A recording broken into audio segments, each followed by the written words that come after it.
వచ్చేస్తుంది. జాగ్రత్త, విడిచిపెట్టుకోండి, వాక్యం ఇచ్చుకో. దినాన్ని దేవుని మాటకు విధేయత చూపించు. అయ్యో, ఈ మాట చేత సృష్టి అంతా సృష్టించిన నా దేవా, నీ మాటలో శక్తి ఉందయ్యా. నీ మాట ప్రకారంగా ఆ వల వేసినప్పుడు సముద్రంలో పట్టజాలంత ఆశీర్వాదం ఇచ్చావు పేతురికి. ఇది నువ్వు నీ మాట ప్రకారంగా నేను జీవిస్తాను. నా కుటుంబంలో క్షోభం, నా కుటుంబంలో ఉన్న దరిద్రత, నా కుటుంబంలో బాధలు, అప్పులు, వేదనలు అన్ని కూడా తొలగించే తండ్రి. నీ మాట వింటాను ప్రభు, నీ మాట ప్రకారంగా జీవిస్తాను ప్రభు, నడుస్తాను ప్రభు. ఎన్నో ఎన్నో ఎదురైనా కూడా నీ మాటను బట్టి నేను నడుస్తాను ప్రభు అని నిర్ణయించుకుంటాను. ఈ రాత్రి కాల సమయంలో నిర్ణయించు, విధేయత చూపించు ప్రియ సోదరు. భక్తజాలంత ఆశీర్వాదం ఇస్తానన్నాడు, నిన్ను చూసి ఆనందిస్తానన్నాడు దేవుడు. నా ఇల్లంతలో నమ్మకమైన వాడు మోషేని సంతోషిస్తున్నాడు ప్రియ.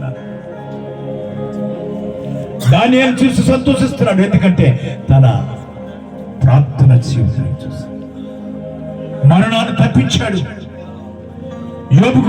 యోబుని చూసి సంతోషిస్తున్నాడు, ఎందుకంటే తన స్నేహితుల విమర్శలకు వస్తున్నప్పుడు వారి కొరకు ప్రార్థన చేస్తున్నాడు. యోబుని చూసి ఎంత సంతోషించాడు. అందుకే 2 రెట్టింపు ఆశీర్వాదం యోబుకి ఇచ్చాడు ప్రియా సోదరుడు. పరిశుద్ధతను కాపాడుకున్న యేసేపుని చూసి సంతోషిస్తున్నాడు. అవును, సాక్ష్య జీవితం చూసి, నీ సాక్ష్య జీవితాన్ని చూసి దేవుడు నేను చూసి సంతోషించాలి. అనేక మంది నీ సాక్ష్యాన్ని చెప్తారు నీ కొరకు. దేవుని బిడ్డగా వస్తాయి కష్టాలు, వస్తాయి నష్టాలు, వస్తాయి శ్రమలు, వస్తాయి బాధలు, వస్తాయి ఇబ్బందులు వస్తాయి. లోకానికి పాపానికి తలవంచక దేవునికి నిలబడు. నీ సాక్ష్యాన్ని పంచుకుంటావు, పరిశుద్ధతను కాపాడుకుంటావు. ఆయన నీకు సమీపంగా ఉన్నాడు, నిన్ను ఎత్తుకొని ఉన్నతమైన స్థానాన్ని తీసుకెళ్తాడు.